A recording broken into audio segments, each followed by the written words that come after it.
सबसे पहले बात होगी पेपर लीक पर आए केंद्र सरकार के नए कानून की। पेपर लीक पर केंद्र ने अधिसूचना जारी कर दी है। लोक परीक्षा कानून 2024 लागू हुआ। पेपर लीक और नकल रोकने के लिए यह कानून है, तो ये बड़ी जानकारी है। देखिए, एक तरफ जहां यूपी की सरकार अपने स्तर पर प्रयास कर रही है, वहीं ये देखिए पेपर लीक और नकल को रोकने के लिए ये कानून है। ये बड़ी जानकारी इस वक्त की। पेपर लीक पर केंद्र सरकार का नया कानून, जिसकी अधिसूचना देर रात को ही जारी की गई, तो ये एक बड़ा अहम कदम है और इसको उठाने की बार बार मांग भी उठ रही थी। अब कि अगर इस तरह पेपर लीक हो रहे हैं, अगर भर्ती जो परीक्षाएं हैं या फिर जिस तरीके से नीट चाहे यूजीसी नेट की बात हो, इस तमाम परीक्षाओं के अंदर अगर धांधलेबाजी हो रही है, तो ऐसे लोगों के खिलाफ में कड़ी कार्रवाई को लेकर कुछ कानून की आवश्यकता है। और ऐसे में देश में एंटी पेपर लीक कानून लागू हो गया।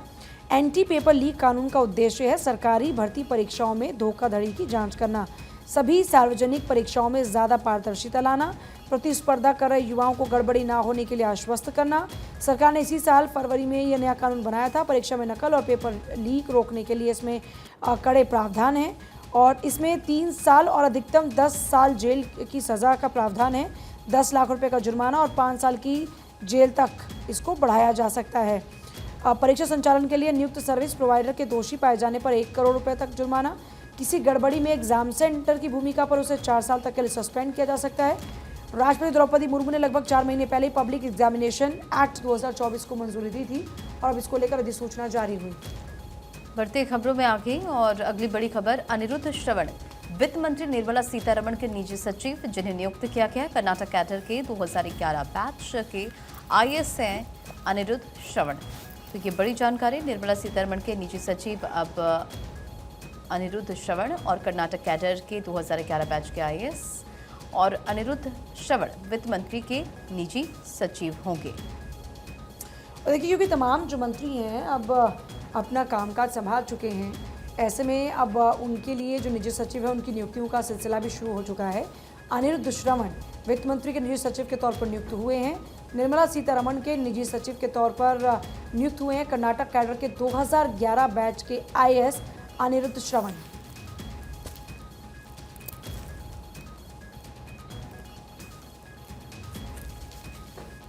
और आगे बढ़ते हैं, बात कुछ और अहम खबरों की करेंगे। स्वाति मालीवाल से मारपीट का पूरा मामला, आरोपी विभव कुमार को किया जाएगा पेश। 30 हजारी कोर्ट में आरोपी को पेश किया जाएगा। विभव की न्यायिक हिरासत पर सुनवाई होगी। तो बड़ी खबर आपको बता रहे हैं, 30 हजारी कोर्ट में विभव कुमार को पेश किया जाएगा और आपको बता दें कि उनकी न्यायिक हिरासत पर सुनवाई होनी है।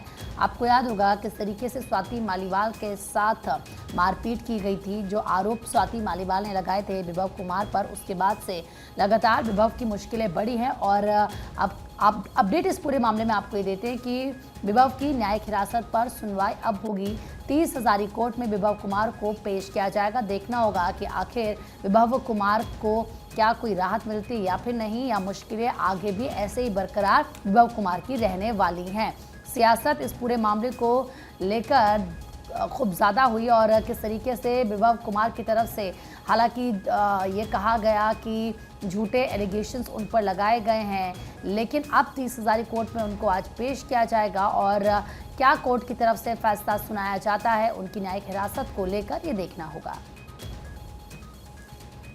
तो देखिए, स्वाति मालीवाल से मारपीट का पूरा मामला है और इस बीच विभव कुमार मुख्य आरोपी के तौर पर सामने आते हैं। लगातार उनके ऊपर कार्रवाई की जा रही है और मामला पूरा कोर्ट में है। अगली खबर, महाराष्ट्र से ठाणे में एक फुटबॉल के मैदान में शेड गिर गया, जिसकी वजह से 17 बच्चों में से 6 मैदान में शेड गिरने से घायल हो गए हैं और घायल बच्चों को फिलहाल बेतनी हॉस्पिटल में हॉस्पिटलाइज कराया गया है, भर्ती करवाया गया। और देखिए, तस्वीरें भी सामने आई हैं। ये फुटबॉल का मैदान जहां पर शेड गिर जाता है और उस दौरान बच्चे घायल हो जाते हैं। 17 बच्चे बताया जाता है उस वक्त मैदान में थे और उनमें से 6 बच्चों के ऊपर ये शेड गिरा, जिसकी वजह से वो बच्चे घायल हो गए। अब उन बच्चों को हॉस्पिटलाइज किया गया, अस्पताल में इलाज जारी है। लेकिन ये बड़ी लापरवाही का मामला सामने आया है क्योंकि शेड इतना बड़ा कैसे गिर जाता है अचानक से। हालांकि मुंबई में क्योंकि बारिश लगातार हो रही है, तेज हवा की वजह से हो सकता है कि ये शेड अचानक से गिर गया हो, लेकिन बच्चे इसमें घायल हुए हैं। 6 बच्चों को अस्पताल में भर्ती कराया गया है। 17 बच्चे मैदान में थे, उसमें से 6 घायल हो जाते हैं।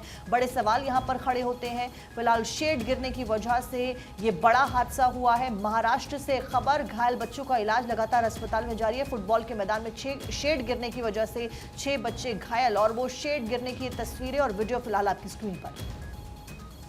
तो देखिए, इस तरह के कई हादसों में लोगों की जान चली जाती है। गनीमत रही यहाँ पर जो बच्चे थे घायल हुए, वरना किसी की जान भी जा सकती थी।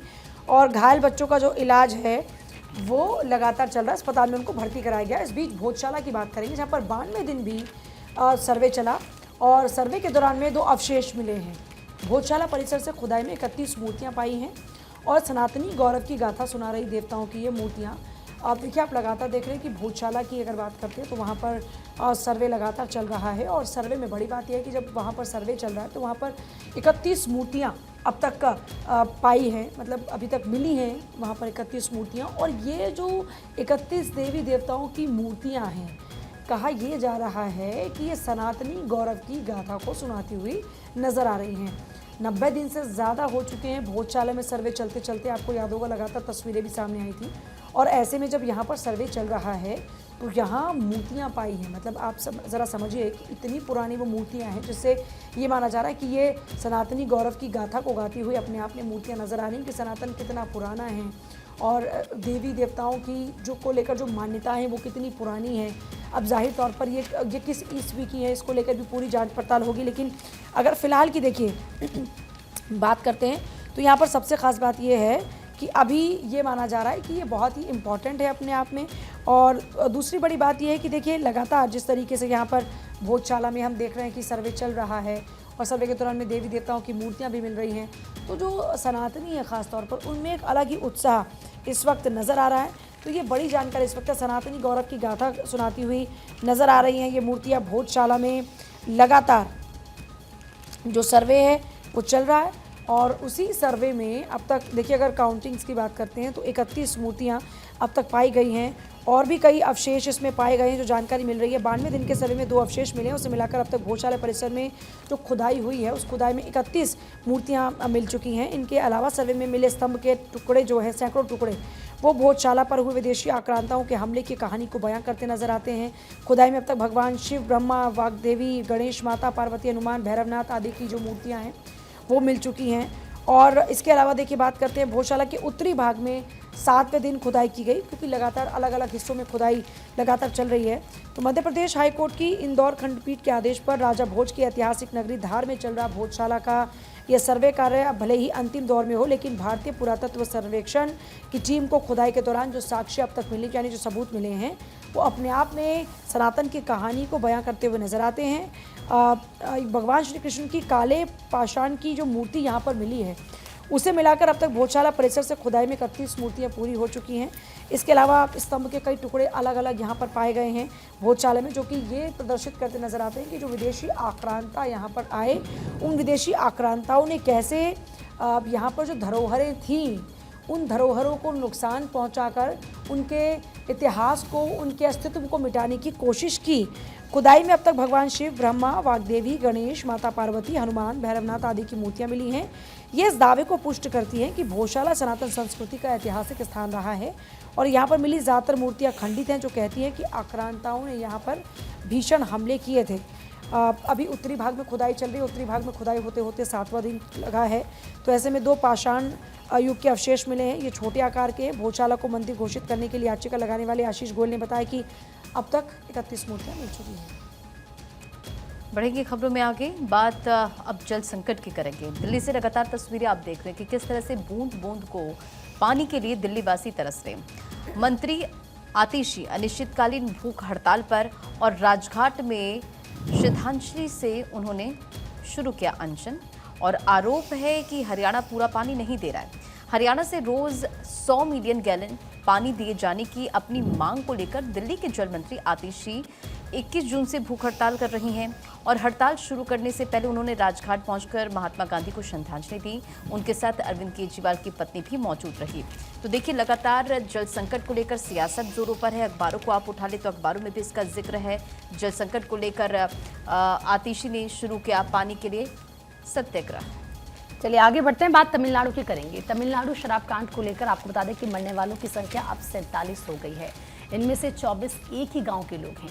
एक साथ कई चिताएं जली जिससे सबकी आंखें नम हो गई। 30 की हालत अभी भी काफ़ी ज़्यादा गंभीर बताई जा रही है। आपको याद होगा तमिलनाडु के कल्लाकुरिची जिले में जहरीली शराब पीने से मरने वालों का आंकड़ा बढ़ रहा है और ये बढ़कर 47 हो गया है। इनमें से 24 तो एक ही गाँव के, जैसे कि आपको बताया करुणापुरम ये गाँव है। दरअसल 20 जून को सभी मृतकों का एक साथ अंतिम संस्कार किया गया और वो तस्वीरें जब सामने आई तो हर कोई हैरान हो गया।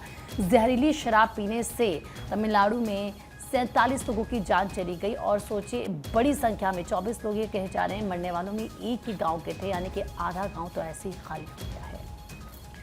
तमिलनाडु के बाद अब आगे बढ़ लेते हैं और आगे अगली खबर का रुख करते हैं। CSIR UGC नेट की परीक्षा स्थगित हो गई है। 25 से 27 जून के बीच में ये एग्जाम होना था और NTA ने संसाधनों की कमी को वजह बताया है। अब NTA ने शुक्रवार को शाम 8:30 बजे CSIR UGC नेट परीक्षा स्थगित कर दी।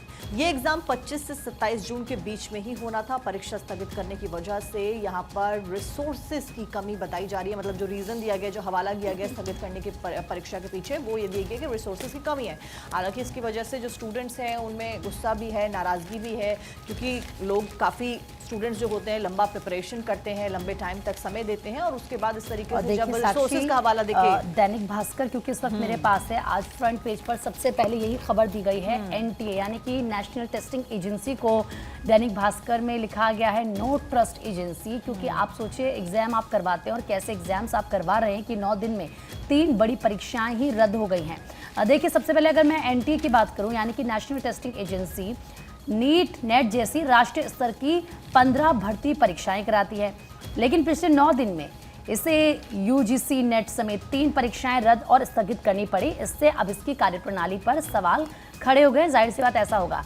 देखिए सबसे पहले आपको बता दूं कि नेशनल कॉमन एंट्रेंस टेस्ट यानी कि 12 जून दोपहर परीक्षा और शाम को परीक्षा हो जाती है रद्द। दोपहर को परीक्षा होती है, शाम को परीक्षा रद्द हो जाती है। 29,000 छात्रों ने ऑनलाइन मोड में ये परीक्षा दी थी। 4 साल के इंटीग्रेटेड टीचर एजुकेशन प्रोग्राम में एडमिशन के लिए होती है परीक्षा और कारण ये बताया गया कि 1.5 घंटे तक छात्र लॉगिन नहीं कर पाए। NTA ने तकनीकी गड़बड़ी बताकर परीक्षा रद्द की। नई तारीख अभी तक घोषित नहीं की। जो स्टूडेंट्स हैं उनका भविष्य अधर में है। दूसरी परीक्षा क्योंकि 9 दिन में 3 बड़ी परीक्षाएं रद्द हुई हैं। UGC नेट आपको याद होगा भारत 24 ने सबसे पहले आपको एक खबर बताई थी। 18 जून को परीक्षा होती है और 19 जून को रद्द भी हो जाती है। देश भर के 9,08,580 छात्रों ने ये परीक्षा दी थी। अब कारण ये बताया गया कि शिक्षा मंत्री ने कहा टेलीग्राम पर पर्चा आ गया था, मूल पर्चे से मिलाया गया तो वो मेल खा गया, इसीलिए परीक्षा रद्द करनी पड़ी, यानी कि पेपर लीक हुआ है। तीसरा जिसका साक्षी अभी जिक्र कर रही हैं CSIR UG नेट यानी कि 25 जून से होनी थी परीक्षा, 21 जून को ही टाल दी गई, यानी कल इसको टाला गया। अब ऐसे में 2 लाख से अधिक छात्रों का रजिस्ट्रेशन इसमें था। अभ्यर्थी जूनियर रिसर्च फेलोशिप, लेक्चरशिप, इसके अलावा असिस्टेंट प्रोफेसर के लिए इसमें पात्र होते हैं। कारण ये बताया गया कि NTA ने कहा कि जो परिस्थितियाँ थी और लॉजिस्टिक इशू वो सही नहीं थे और इसी के कारण ये जो परीक्षा है इसे स्थगित करना पड़ा है। लेकिन सवाल ये कि आखिर स्टूडेंट्स जो लगातार सालों साल इंतज़ार करते हैं और परीक्षा जब इस तरीके से रद्द हो जाती है तो फिर सोचिए कितना ज़्यादा नुकसान उनको होता है। और इसीलिए कहा जा रहा है कि NTA पर अब विश्वास किया भी जाए या ना, क्योंकि जो उसकी कार्यप्रणाली है वो तो अपने आप में सवालों के घेरे में है। बिल्कुल प्रीति, फाइनेंशियल लॉस एक तरफ भी होता है क्योंकि कई सारे स्टूडेंट्स बहुत दूर दूर रहते हैं, उसके बाद वो कोचिंग करने के लिए, पढ़ाई करने के लिए इन जगहों पर आते हैं, आसपास में रहते हैं, अकोमोडेशन लेते हैं। तो आप सोचिए फाइनेंशियल लॉस एक तरफ और दूसरा मेंटली आपको कितना ज़्यादा जो होता है कि प्रेशर फील होता है। और एज भी सोचिए कई बार जब पेपर इस तरीके से लीक होते हैं या फिर वो बार बार रिपेयर होते हैं तो एज भी एक इशू जाता है जो निकल जाती है और सोचिए उनकी पूरी मेहनत और मॉरल सबसे बड़ी बात कि आपका डाउन हो जाता है। देखिए बिल्कुल जाहिर तौर पर, और जिस तरीके से नीट की परीक्षा, UGC नेट की परीक्षा पिछली बार भी सवालों के घेरे में आई। UGC नेट की परीक्षा को तो रद्द करना पड़ा। नीट की परीक्षा में धांधलेबाजी की तमाम खबरों के बाद लगातार सवाल उठ रहे हैं। NTA सवालों के घेरे में है, NTA की कार्यप्रणाली जो इस वक्त है वो सवालों के घेरे में है। ऐसे में जाहिर तौर पर अब एक बार फिर से यहाँ जो असिस्टेंट प्रोफेसर को लेकर, सहायक प्रोफेसर को लेकर जो परीक्षा होने वाली थी उस पर भी फैसला लेना कि वो स्थगित हो गई। 25 से शुरू होने वाली थी ये परीक्षा। राष्ट्रीय परीक्षण एजेंसी यानी कि NTA ने अब 2024 जून में ये जो परीक्षा होने वाली थी 25 से 27 जून के बीच, इसको स्थगित कर दिया है फिलहाल, माफ कीजिएगा। तो आगे बढ़ते हुए चलिए आगे बढ़ रहे हैं, बात करेंगे मुश्किल में हिंदुजा परिवार। स्विस कोर्ट ने 4 सदस्यों को सजा सुनाई है। नौकरों से बुरा बर्ताव करने का आरोप है। भारतीय मूल के प्रकाश हिंदुजा, उनकी पत्नी, बेटे और बहू पर अपने ही नौकरों की तस्करी का आरोप लगा था। जिनेवा में उनके विला में वो लोग काम करते थे। सजा सुनाए जाने के बाद में सजा सुनाए जाने के दौरान चारों ही जिनेवा की अदालत में मौजूद नहीं थे। अदालत ने कहा कि चारों नौकरों का शोषण और अनाधिकृत रोजगार प्रदान करने के दोषी थे। और देखिए, अखबार में भी इस खबर को तरजीह मिली है और इसमें बताया गया कि कैसे हिंदुजा परिवार ने तमाम जो नियम कायदे कानून है उनका उल्लंघन किया और नौकरों से क्रूरता के मामले में हिंदुजा परिवार को आखिरकार जो 4 मेंबर्स थे, इसमें 4 साल की कैद उन लोगों को हुई है। 4 सदस्यों को स्विट्जरलैंड की अदालत ने शुक्रवार को 4.5 साल की सजा सुनाई है जेल की। भारतीय मूल के अमीर प्रकाश हिंदुजा, उनकी पत्नी, बेटे और बहू पर अपने घरेलू नौकरों से क्रूरता और शोषण का आरोप लगा था। अदालत में सुनवाई के बाद चारों ही मामलों में दोषी पाए गए। हालांकि इस दौरान कोर्ट ने उन पर लगे मानव तस्करी के गंभीर आरोपों को खारिज कर दिया। दरअसल भारतवंशी अरबपति हिंदुजा परिवार पर आरोप ये लगा था कि जिनेवा में मौजूद उनका विला था, वहाँ पर जो काम करने वाले लोग थे, जो उनका हाउस हेल्प वाले जो लोग थे, जो कामगार थे, उनका शोषण किया जा रहा था और बेहद कम तनख्वाह पर उनको रखा गया। 15 से 18 घंटे तक उनसे काम कराया जा रहा था। आरोप ये भी था कि अपने स्टाफ से वो ज़्यादा अपने जो श्वान हैं उन पर, यानी अपने पेट्स पर खर्चा कर दिया करते थे। इसके अलावा नौकरों के पासपोर्ट को जब्त कर लिया था ताकि वो कहीं जा ना पाएँ। स्विस फ्रैंक की जगह पर उनको कैश में ये लोग पैसे दिया करते थे। विला में बंद रखते थे। लंबे समय तक कष्टदायी काम करने के लिए मजबूर उनके ऊपर करने के आरोप थे।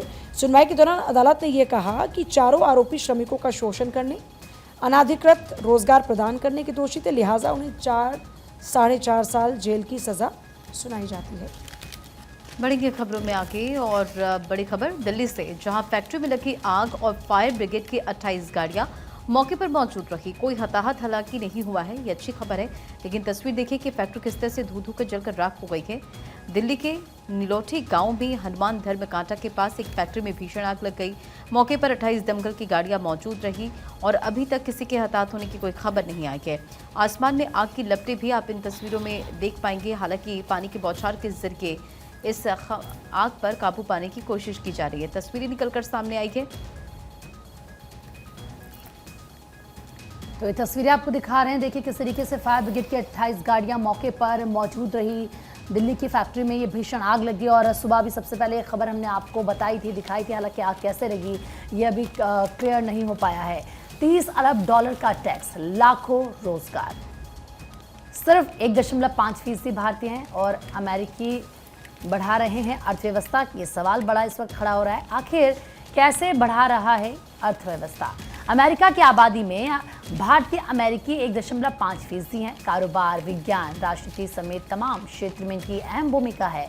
बड़ी बड़ी टेक कंपनियों के CEO भारतीय अमेरिकी हैं। यानी कि आप देखिए कि किस तरीके से ये जो भारतीय अमेरिकी वहाँ पर मदद कर रहे हैं अमेरिका की अर्थव्यवस्था को बढ़ाने में, क्योंकि जितने भी बड़े क्षेत्र हैं उनमें इनका योगदान बेहद ज़्यादा शानदार है। और इसीलिए कहा जा रहा है कि जो तमाम सेक्टर्स हैं उनमें ये काम कर रहे हैं, जिससे सीधा सीधा फ़ायदा अमेरिका की अर्थव्यवस्था को मिल रहा है। बढ़ते खबरों में आगे अब बात करते हैं दिल्ली के मुख्यमंत्री अरविंद केजरीवाल की। केजरीवाल की रिहाई पर हाई कोर्ट की रोक अब सामने आ गई है। 2 दिन बाद सुनवाई होगी इस पूरे मामले के ऊपर। इस बीच ईडी ने, यानी कि इन्फोर्समेंट डायरेक्टर की टीम ने विरोध किया। केजरीवाल के वकील ने इस बीच कहा कि वो कोई आतंकवादी नहीं है, यानी कि अरविंद केजरीवाल कोई आतंकवादी नहीं है। उनके वकील ने कहा दिल्ली शराब नीति के केस में अरविंद केजरीवाल की जमानत पर 24 घंटे के अंदर ही रोक लग गई। इस बीच दिल्ली हाई कोर्ट की वेकेशनल बेंच ने शुक्रवार को ईडी की याचिका पर सुनवाई करते हुए कहा कि हम दलीलों पर विचार कर रहे हैं। सोमवार और मंगलवार, यानी कि 24 और 25 जून को हम फैसला सुनाने वाले हैं। इस बीच दैनिक जागरण के फ्रंट पेज की पहली खबर, अभी जेल में ही रहेंगे अरविंद केजरीवाल। नियमित जमानत देने के राउज एवेन्यू कोर्ट के निर्णय पर हाई कोर्ट ने लगाई अंतरिम रोक। और चलिए बात करते हैं फैक्ट फाइल की। महान अभिनेता अमरीश पुरी की आज जयंती है। आज महान अभिनेता अमरीश पुरी का जन्मदिन है। उनका जन्म हुआ था 22 जून 1932 को पंजाब में, जो कि अब पाकिस्तान का हिस्सा है। अमरीश पुरी की मृत्यु 72 साल की उम्र में हुई थी। तारीख थी 12 जनवरी 2005, जब वो दुनिया को छोड़कर अलविदा कह गए। बॉलीवुड के अब तक के सर्वश्रेष्ठ खलनायकों में उनको गिना जाता है। आवाज़ से लेकर उनका ज़बरदस्त लुक, हर कोई उनकी अगर खासियतों की बात करते हैं तो उसका दीवाना रहा। 400 से ज़्यादा फिल्मों में उन्होंने अभिनय किया। कई भूमिकाओं को वो अमर बना गए, जो आज भी बॉलीवुड प्रेमियों के बीच ताज़ा हैं। महान अभिनेता प्रसिद्ध रोल जिन्होंने उन्हें हमारा पसंदीदा खलनायक बनाया। दामिनी में वकील इंद्रजीत चड्ढा की भूमिका निभाई। मिस्टर इंडिया का मुगैम्बो, मेरी जंग से ठकराल, तो ऐसे कई किरदार हैं जो आज भी लोगों के जहन में जिंदा हैं।